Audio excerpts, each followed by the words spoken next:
राम राम भाई, सारे भैया ने। और किसान आंदोलन जो है वो अभी मुझे लगता है कि एक ऐसे दौर में पहुंच गया है जहां समाज के हर तबके को अपनी आवाज़ बुलंद करनी ही होगी। मतलब हमको बोलना ही होगा।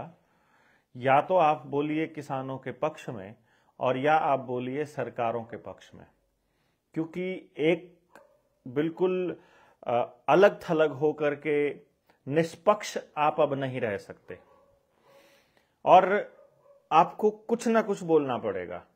आपकी राय आएगी और समय इस बात का जवाब देगा कि आपकी बात कितनी सही थी या कितनी गलत थी। आपकी बातें ही बताएंगी कि फ्यूचर में भविष्य में आपके बच्चे किस तरह की जिंदगी जिएंगे, आप कैसी जिंदगी जिएंगे। कुछ लोगों को लगता है कि ये आंदोलन सरकार ने ही करवाया है और दोनों तरफ से सरकार इसके ऊपर अपनी राजनीतिक रोटियां सेकना चाहती है। जैसे कि अगर मान लो किसानों को रोकने में कामयाब हो जाती है, जो कि चांसेस बहुत कम है, तो सरकार पूरे समाज में ये संदेश दे देगी कि अब की बार हम मजबूत हो गए हैं, अब की बार किसान मजबूत नहीं है। अगर सरकार इनको रोकने में नाकाम रहती है तो दिल्ली पहुंचने तक या तो इस दौरान इस तरह की कार्रवाई करके और किसान आंदोलन को इसी तरह से बदनाम कर दिया जाए जैसे कश्मीर के लोगों को किया जाता रहा है कि वो सेना के ऊपर पत्थर फेंकते हैं। जिस तरह से नक्सली बना दिया गया उन आदिवासी लोगों को जो अपनी जमीन बचाने के लिए दौड़ रहे थे। यहां भी तो यही हो रहा है ना। हर किसी को आतंकी और नक्सली बनाने का सरकार का षड्यंत्र पूरे जोर शोरों पर है।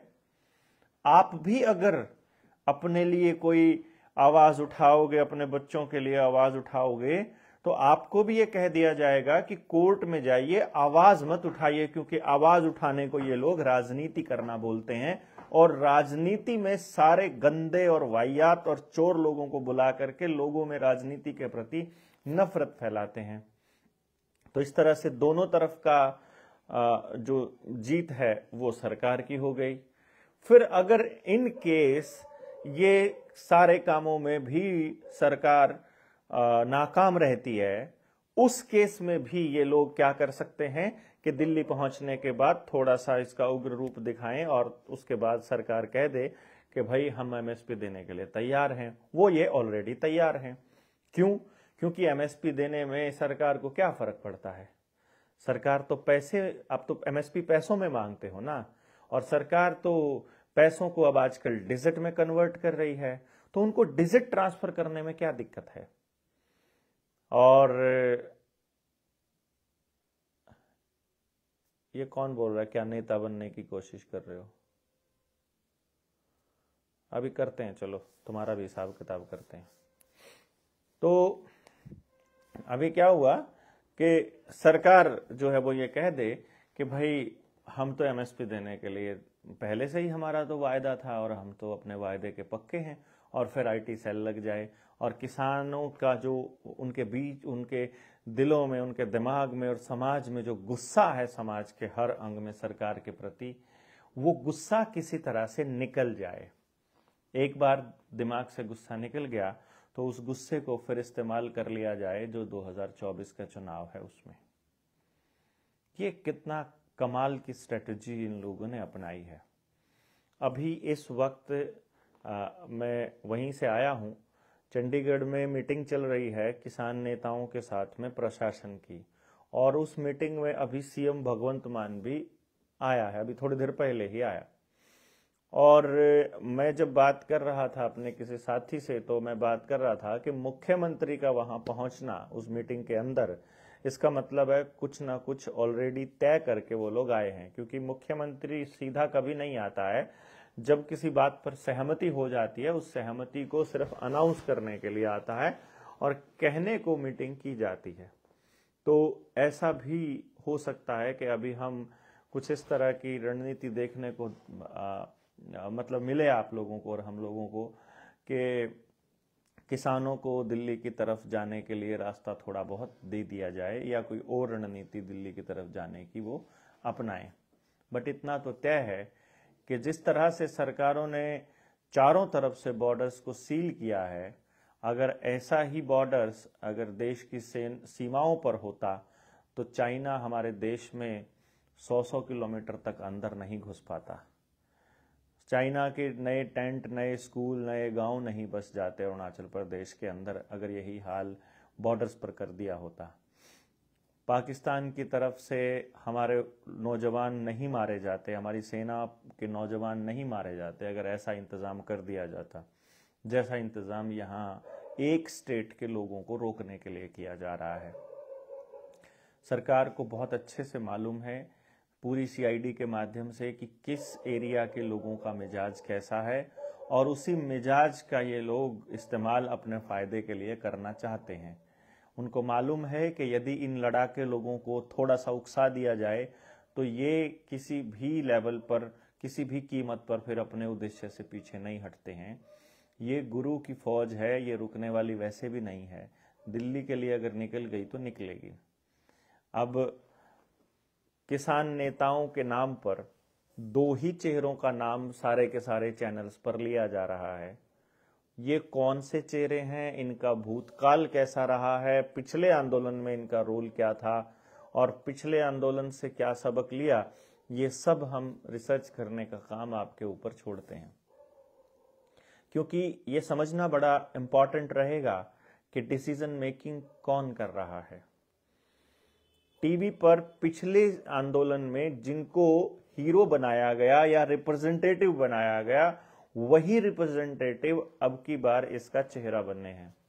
और ये मैं आपको पिछले आंदोलन में भी बोला करता था कि किसानों का प्रतिनिधित्व किसी ऐसे व्यक्ति से नहीं करवाएंगे जो पूरी बात किसानों की रख सके, क्योंकि पूरी बात रखने के लिए जितना समय चाहिए उतना समय कोई चैनल दे नहीं रहा था।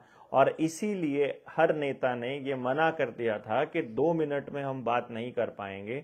आधे घंटे के शो में 5 लोग बोलने वाले होते हैं, 2 बार 3 बार एडवर्टीजमेंट्स आ जाती है, उसमें एंकर का भी समय होता है। एक बंदा आरएसएस का आएगा, एक सरकारी की तरफ से आएगा, एक बीजेपी की तरफ से आएगा। 3 लोग तो इन्हीं के हो जाते थे और चौथा एंकर भी इन्हीं का हो जाता था। तो जो किसानों के पक्ष में बोलने वाला व्यक्ति था उसको 10 मिनट के एक स्लॉट में मात्र 2 मिनट मिलते थे, और 2 मिनट में आप कितने तो किसान कानून बता सकते हो, कितनी बाकी चीजें बता सकते हो, ये आप सब लोग समझदार हैं। तो इस तरह से ये एक पूरा का पूरा एक रणनीति बनाई सरकार ने कि चुनाव के दौरान एक ऐसा एक मूवमेंट खड़ा किया जाए जिसमें लोगों को उकसा करके और उनकी ऊर्जा का इस्तेमाल कर लिया जाए। अब यहाँ से बहुत सारे लोगों के साथ सरकार प्रॉमिस करके उनको टिकट देने का लालच दे करके इस आंदोलन को खत्म करवाने की साजिश भी रच सकती है।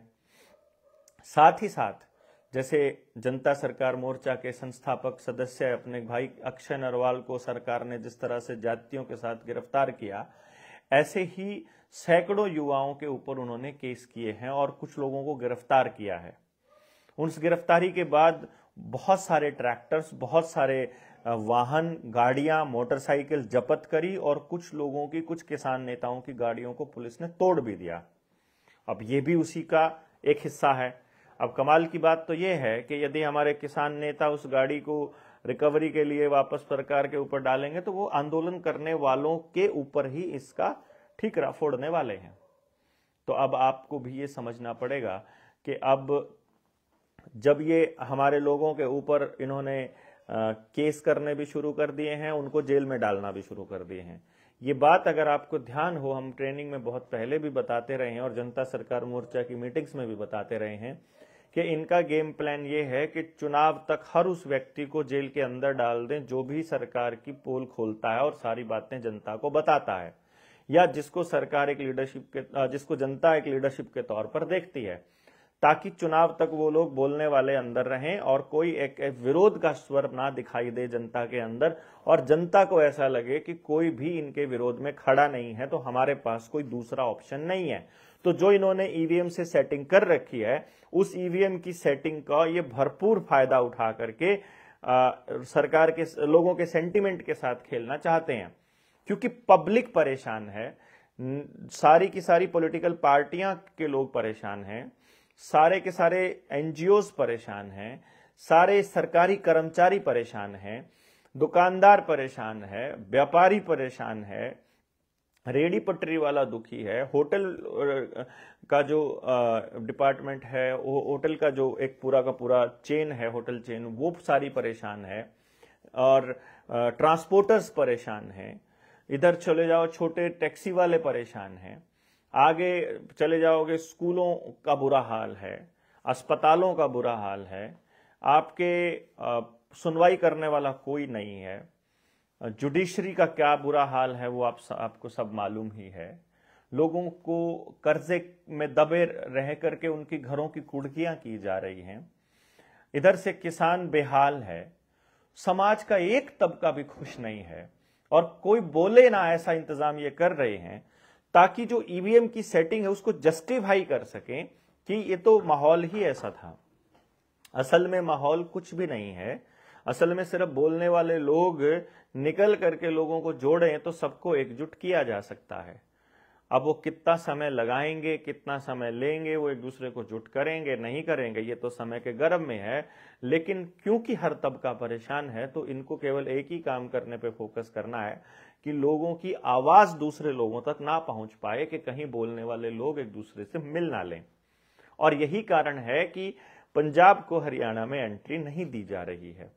और अब हरियाणा के लोगों के लिए भी अलग अलग जगह पर बड़ी बड़ी दीवारें इन लोगों ने खड़ी कर दी हैं। अब हरियाणा के अंदर भी आंदोलन उग्र होने वाला है। दूसरे तबके को भी आकर के आंदोलन की सपोर्ट में आना होगा, और ये आंदोलन जैसे पिछली बार नेताओं के हाथ से निकाल करके जनता के हाथ में चला गया था, वैसा ही इसका रूप बढ़ाना पड़ेगा। हम लोगों को एक ऐसा इंतजाम करना पड़ेगा कि सरकार को अपने गांव में ही ना घुसने दिया जाए। आंगनवाड़ी वर्कर, उसकी हमारे गांव में बिल्कुल जरूरत नहीं है। आशा वर्कर की हमारे गांव में बिल्कुल जरूरत नहीं है। सरकारी टीचर्स जब से आए हैं, आपके बच्चे बेरोजगार ज्यादा हो गए हैं। पुलिस महकमा गांव के अंदर, उसकी कोई जरूरत नहीं है। और तमाम तरह के ऐसे लोग अपने गांव में ही सेवा दे सकते हैं, जो भी बाहर से व्यक्ति आ रहा है वहां पर काम करने के लिए, चाहे वाटर वर्क्स का है, चाहे बिजली का है, चाहे आपके शुगर मिल हैं, चाहे और डिपार्टमेंट्स हैं, उन सब में अपने गांव को ही अपना अधिकार लेकर के वापस अपनी मलकियत साबित करने का समय आ गया है। मुझे लगता है कि सरकार को सरकार मानने से मना करने के अलावा एक सविनय अवज्ञा आंदोलन, एक असहयोग आंदोलन और इस तरह के आंदोलन करने के अलावा हमारे पास कोई रास्ता नहीं है। तो खटखट टोल पर या खनौरी बॉर्डर पर जनता सरकार मोर्चा अपना एक परमानेंट टेंट लगाने का प्लान कर रहा है, अगर पंजाब को हरियाणा के रास्ते दिल्ली जाने की अनुमति नहीं मिलती है तो, ताकि एक बॉर्डर पर उधर से वो लोग अपनी बात रखें और एक तरफ हम अपनी बात रखें, और दोनों तरफ के लोग एक आंदोलन को ऐसा ही एक रूप बना लें, और उसके बाद एक रणनीति तय हो कि किस तरह से उस साझी एक कॉल जाए पूरे हरियाणा में भी, पूरे पंजाब में भी। वो टोल फ्री होने के पूरे चांसेस हैं कि अभी हरियाणा और पंजाब के सारे टोल्स मतलब फ्री कर दिए जाएंगे, और अब की बार ऐसे फ्री ना किया जाए। मैं समझता हूं टोल के आसपास के लोग वहां बड़े बड़े बैनर्स लगाएं कि ये किसान आंदोलन के समर्थन में है, और जो लोग इनका फ्री फायदा उठा रहे हैं वो लोग किसान आंदोलन को सपोर्ट करें। और इस तरह से तमाम तरह की चीजें हैं जो अलग अलग जगह से आ रही हैं, और मुझे लगता है कि सरकार इसमें एक ही चीज चाहती है कि किसी भी तरह ये आंदोलन उग्र हो और ये केओस की स्थिति आए। गृह युद्ध की जो स्थिति ये लोग लाने की प्लान कर रहे हैं, जिसका जिक्र हम बहुत पहले से करते आए हैं, वो एक गेम प्लान है इनका कि ऑर्डर आउट ऑफ केओस निकाले।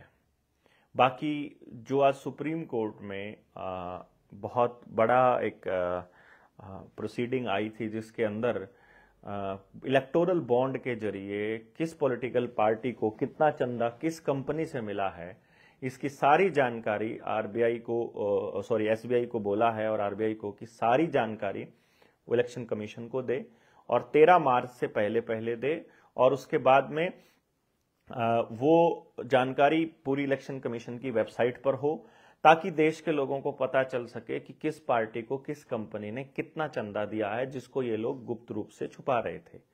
एक साथी ने बोला था इलेक्टोरल बॉन्ड क्या होता है, इसके बारे में बताइएगा। असल में क्या है कि सरकार ने अपनी सुप्रीम कोर्ट में अपनी जो हल्फनामा दिया, उसमें सरकार ने ये दलील दी कि हमने इसलिए इलेक्टोरल बॉन्ड का काम के थ्रू ये चंदा लेना शुरू किया है ताकि हम लोग लेजिटिमेट तरीके से ले सकें और सारा पैसा बैंकों के थ्रू हो, अकाउंटेड हो कि किसने किसको कितना पैसा दिया है। अब इसमें एक गेम खेला इन्होंने कि ये अनोनिमस है। अनोनिमस का मतलब ये रहेगा कि एक गुमनाम बंदे ने चंदा दिया है, आया बैंक के थ्रू है, बैंकिंग के थ्रू है, यानी एक नंबर का पैसा है, व्हाइट मनी है, लेकिन हम उसका नाम पब्लिक में नहीं दे सकते।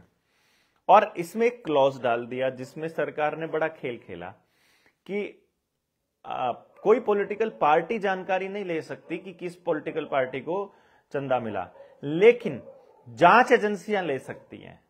तो जांच एजेंसियां तो डायरेक्टली सरकार के अंडर है, और सरकार जिस पॉलिटिकल पार्टी की होगी उस पार्टी के पास तो सारा खबर होगी। तो चंदा देने वाला कौन है दूसरी पार्टियों को, उनको टारगेट कर दिया जाएगा, और उनको टारगेट करके उनका पीछे से सपोर्ट, यानी जैसे कि जो सेना जो जिस तरह से प्लान बनाती है कि जब दुश्मन की सेना पे अटैक करना हो तो उससे पहले इस बात के ऊपर रणनीति बनाई जाती है कि दूसरी सेना को, दुश्मन सेना को जहां से रसद मिल रही है, जहां से ऊर्जा मिल रही है, जहां से पानी मिल रहा है, जहां से बैकअप मिल रहा है, उस बैकअप को काट दिया जाए। तो दूसरी पार्टियों का बैकअप काट दिया जाए इलेक्टोरल बॉन्ड्स के जरिए, और अपना उसको मजबूत किया जाए, ताकि ऐसा लगते कि जैसे सारे ही मतलब सब लोग केवल एक ही पार्टी को चंदा देते रहे। और उसका एक पूरा का पूरा डिटेल आया था। हजारों करोड़ रुपया इस पॉलिटिकल पार्टी ने 2018 से लेके अब तक कमाया है।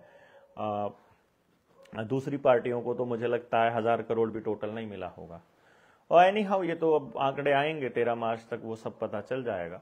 अभी फोकस आपको किसान आंदोलन पर करना है, और अगर किसान आंदोलन के अंदर हमको अपना रोल अदा करना होगा तो मुझे लगता है आप जहां जहां भी हैं वहीं पर आप अपने स्टिकर्स बनवा सकते हैं, आप किसानों के डिमांड्स का समर्थन कर सकते हैं, आप अपना भी एक आंदोलन शुरू कर सकते हैं, आप अपनी भी आवाज एक बुलंद कर सकते हैं, क्योंकि आपका भी कोई तबका है। आप दुकानदार हैं तो आपको किस तरह से बर्बाद किया जा रहा है इसकी रिसर्च कीजिए कि कैसे बड़ी बड़ी उन कंपनियों को जो ई कॉमर्स में एंटर कर चुकी हैं, और जो आपके डिपार्टमेंट में एंट्री कौन सी कंपनी ने की है, जैसे रिटेल के अंदर रिलायंस ने एंट्री की है, फूड प्रोसेसिंग में अडानी कर रहा है, आप एनर्जी में अगर डील करते हो तो उसमें अडानी घुसा हुआ है, आपका सड़क आपका ठेकेदारी थी तो ठेकेदारी को भी इन लोगों ने आउटसोर्सिंग अब इस लेवल पे कर दी कि बचत इतनी नहीं है, केवल कंस्ट्रक्शन का काम वही कंपनियां कर रही हैं। स्टोरेज हाउसेस का काम कौन कर रहा है, और खेती के अंदर डेटा का कौन काम कर रहा है, जो पेस्टिसाइड यूरिया डीएपी की कंपनियां कहां पर चली गई हैं। तो आप इस तरह से अपने अपने एरिया में रिसर्च कीजिए और देखिए कि आपको बर्बाद करने में किन कंपनियों का हाथ है, और उन कंपनियों के ऊपर सरकार की क्या क्या मेहरबानी पिछले 8-10 सालों में रही है, पिछले 15 साल में भी देख सकते हैं और कंपैरिजन भी कर सकते हैं। किसान का कितना कर्जा इन लोगों ने माफ किया है और कितने प्रॉपर्टीज को इन्होंने नीलाम किया है। साथ ही साथ आप ये भी देख सकते हैं कि आप अपने उन बड़े उद्योगपतियों का कितना चंदा मतलब कितना कर्जा माफ कर दिया है, राइट ऑफ ही कर दिया है, ताकि उनको दूसरा चंदा भी जल्दी से, दूसरा लोन भी जल्दी से मिल सके।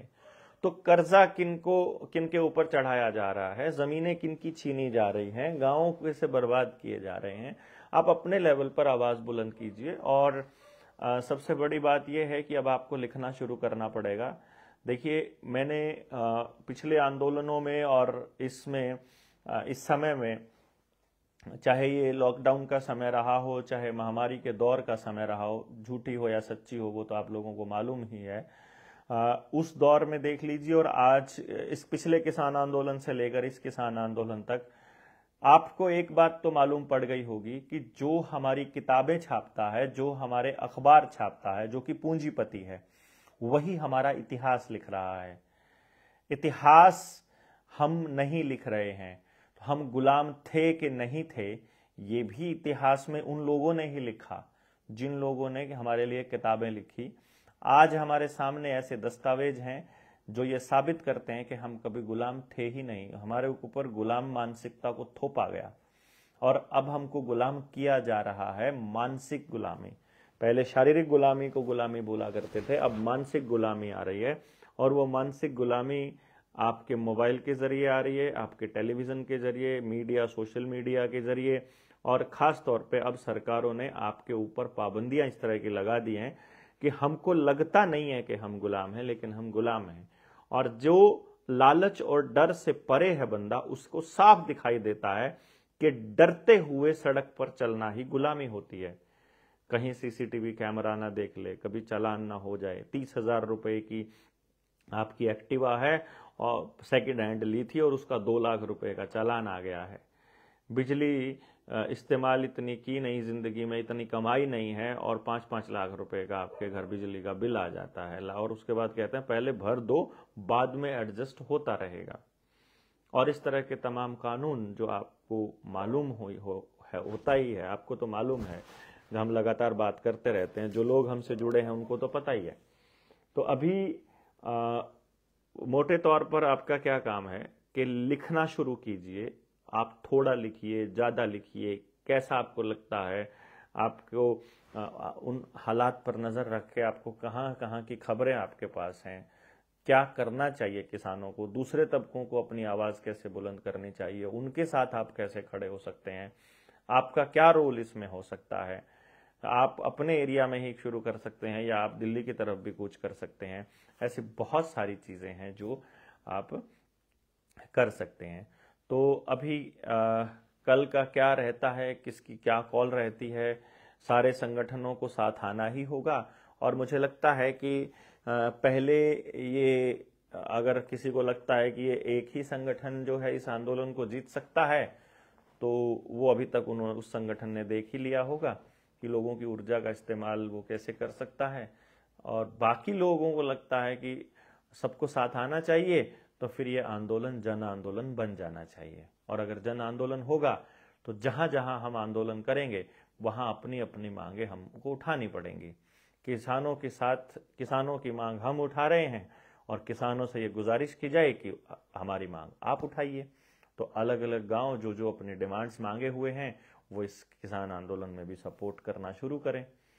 रही बात आने वाले वक्त में चुनावों की, कि कौन लोग कैसा बिहेव कर रहे हैं, कौन लोग किस तरह का उनका स्टेप क्या रहेगा। और ममता जी ने पूछा है कि अक्षय को रिहा करवाने के लिए जेएसएम का क्या कदम रहेगा। अभी देखिए ममता जी, इसमें क्या है कि जेएसएम का रोल इसके अंदर यही रहेगा कि हम अलग अलग प्लेटफॉर्म से अपनी आवाज़ बुलंद कर रहे हैं। पर मुझे ऐसा लगता है कि जब किसान आंदोलन में जितने भी लोग गिरफ्तार हुए हैं, ये इस बात पर निर्भर करेगा उनकी रिहाई का कि किसान आंदोलन किस तरफ रुख करता है। जो पिछले किसान आंदोलन हुआ था उसमें जिन लोगों के ऊपर मुकदमे दर्ज हुए थे वो मुकदमे आज भी चल रहे हैं। आज भी वहां बैठे इस पर चर्चा हो रही थी कि उनका क्या होगा।